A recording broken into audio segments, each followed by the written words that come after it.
Halo, aku Christopher, mahasiswa Sistem Multimedia ITB. Dan pada kesempatan ini, aku bakal jelasin HSV Color Model dan kegunaan sistem multimedia dalam kehidupan sehari-hari. Nah, langsung aja. Di sini kita dapat lihat color wheel RGB yang udah biasa dilihat nih.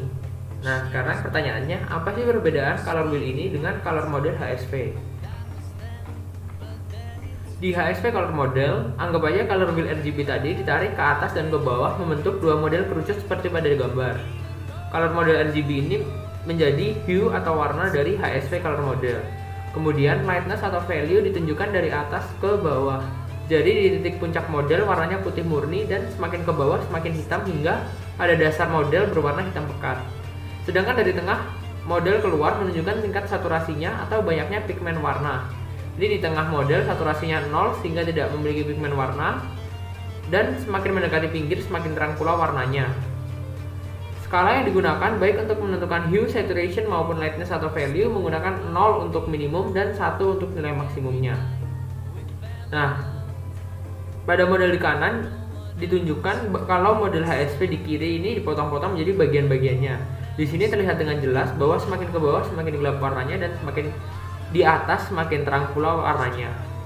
HSV sendiri digunakan karena orang sudah mengenal warna-warna seperti merah gelap, merah agak gelap, dan lain-lain dibandingkan jika menggunakan kode warna RGB, sehingga HSV ini lebih mudah digunakan dan intuitif.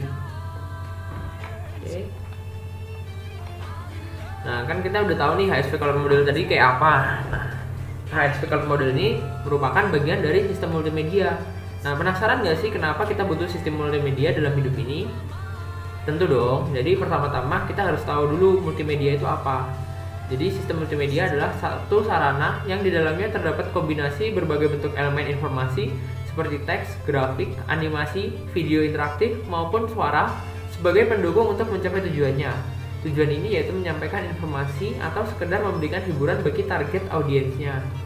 Nah, kata multimedia itu sendiri berasal dari kata multi, dari bahasa Latin yang berarti banyak, dan kata media dari bahasa Latin juga yang berarti sesuatu yang dipakai untuk menyampaikan hal tertentu. Nah, sekarang aku mau jelasin nih, kenapa, siapa, kapan, dan di mana aja sih kita butuh sistem multimedia. Nah, jadi di zaman modern ini sistem multimedia udah nggak bisa dipisahkan dari kehidupan manusia di berbagai bidang. Sistem multimedia ini juga bisa dibilang digunakan oleh hampir semua orang di dunia.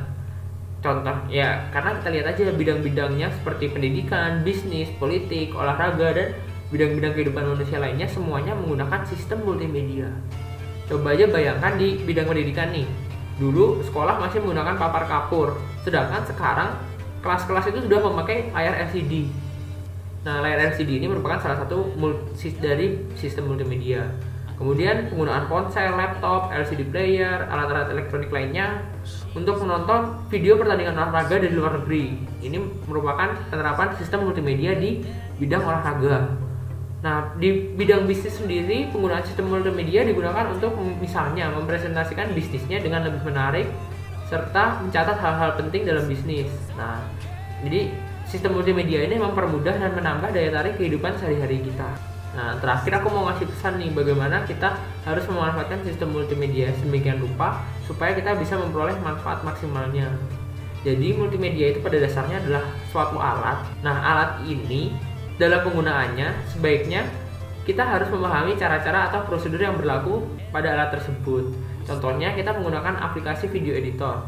Tentunya kita harus tahu dulu dong icon-icon apa aja yang tersedia dan kegunaan dari icon-icon tersebut dalam mengolah data video. Karena kalau kita nggak tahu apa yang mau kita olah, ya kan? Nah, karena kita udah tahu prosedur yang berlaku di video editor itu, hasil akhirnya bisa kita buat sesuai dengan kemauan kita. Nah, sekian dari presentasi saya. Terima kasih.